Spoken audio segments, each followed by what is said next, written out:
विद्यार्थी मित्रांनो, भाषा अभ्यासावरती प्रश्न 4थ्या आ मध्ये भाषिक घटकावरती आधारित काही प्रश्न विचारले जातात. त्याला एकंदरीत 4 गुण असतात.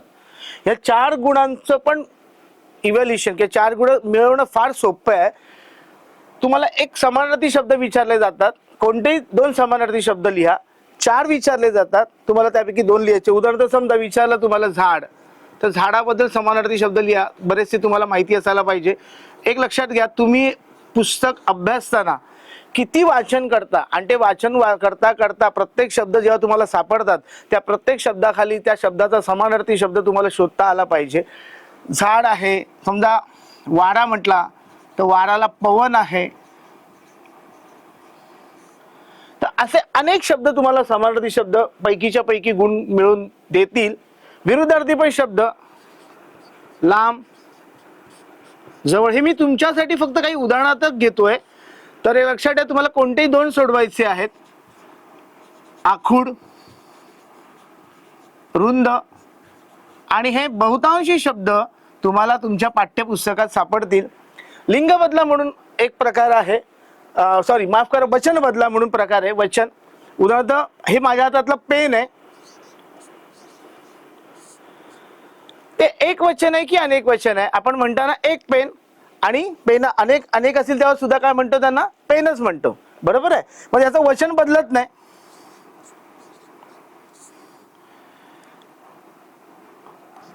पंखा,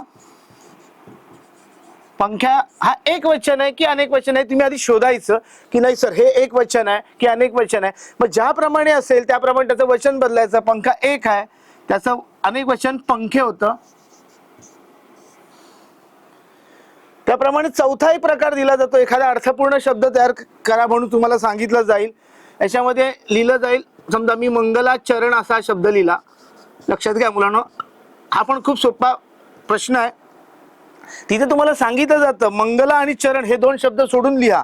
म्हणजे तिथे सूचना पण बऱ्याच वेळेला केली जाते. कारण मुलं काय करतात, मंगला लिहितात आणि चरण झाले, आमचे 2 शब्द संपले. तर नाही, तर मंगला चरण हे शब्द सोडून, हे 2 शब्द सोडून इतर तुम्हाला 2 शब्द लिहायचे आहेत.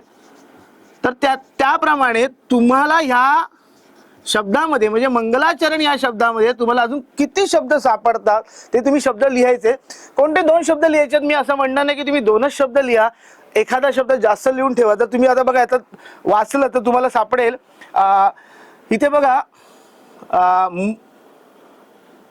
गर म्हणून एक शब्द आहे बघा. गर, आपण बघा गर असतो माहिती आहे ना एखाद्या फळामधला, त्याला हा गर इथे शब्द सापडलाय बघा. दुसरा शब्द सापडला बघा लाच, सापडते तुम्हाला बघा. हा गर इथे सापडला मला आणि हा लाच इथे सापडला.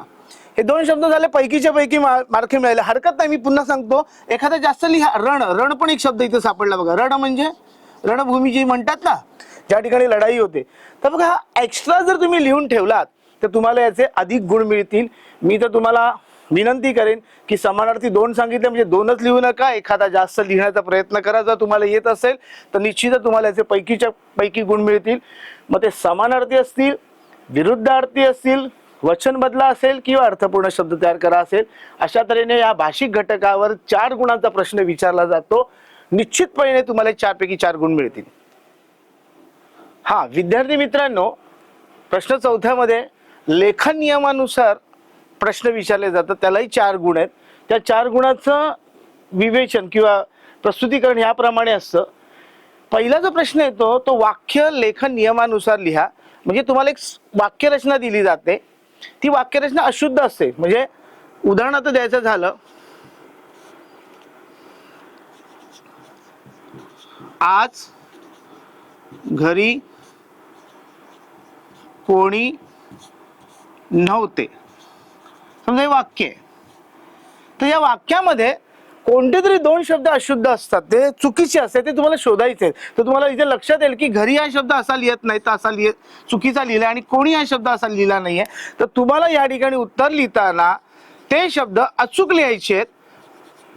म्हणजे अचूक लिहिताना आज घरी कोणी नव्हते, आणि जे तुम्ही अशुद्ध शब्द शुद्ध केलेत ते पुन्हा एकदा अंडरलाईन करा, दाखवा की हे मी शब्द बरोबर करून लिहिले, अशा पद्धतीने हा प्रश्न विचारला जातो. किंवा या ठिकाणी असे 4 अशुद्ध शब्द दिले जातात.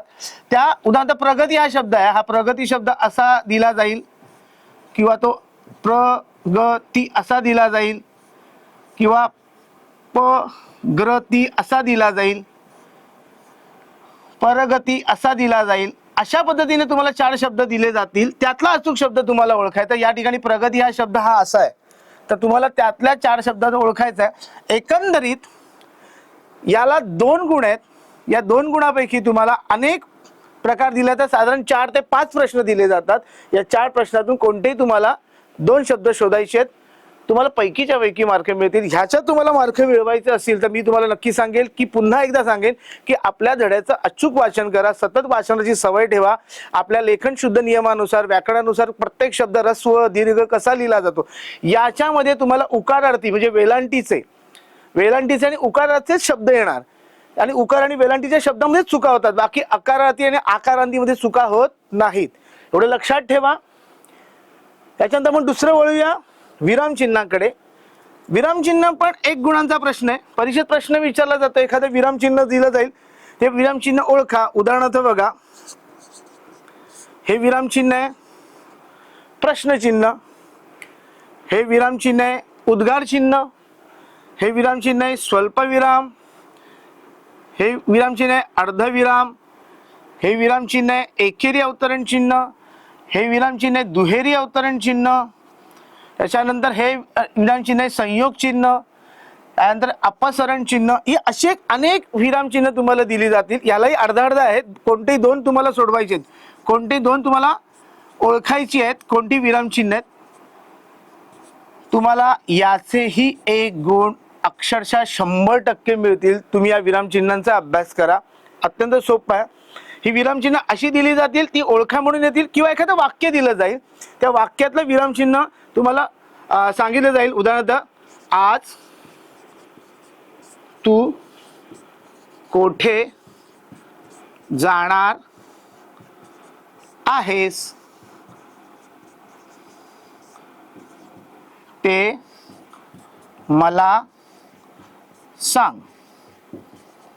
ओके, तर या बघा, या वाक्यामध्ये हे जे वाक्य आहे याच्यामध्ये तुम्हाला लक्षात येईल की आज तू कोठे जाणार आहे, इथे प्रश्नार्थक विरामचिन्ह आहे आणि या ठिकाणी हा पूर्णविराम आहे. एक लक्षात ठेवा, पूर्णविराम हा वाक्य संपल्यानंतर येतो. आणि जे सांग बघा दिसतोय तुम्हाला, हा सांग हा आहे तो अनुस्वार आहे. दोघांचे चिन्ह सेम आहे, टिंब आहे बारीक, पण अनुस्वार शब्दाच्या वर दिला जातो आणि पूर्णविराम वाक्य संपल्यानंतर दिलं जातं. मला असं वाटतं मुलांना यामध्ये तुम्हाला गुण पूर्णच्या पूर्ण मिळवायला काही हरकत नाही.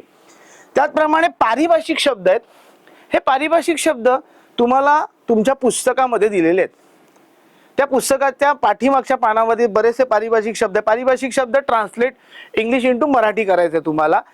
त्या पद्धतीने तुम्हाला ते पारिभाषिक लिहायचे. मी उदाहरणार्थ तुम्हाला काही दाखवतो. उदाहरणार्थ इंडेक्स, जी तुमच्या वहीमध्ये असते, माहिती असायला पाहिजे. इंडेक्स म्हणजे काय, तर अनुक्रमणिका.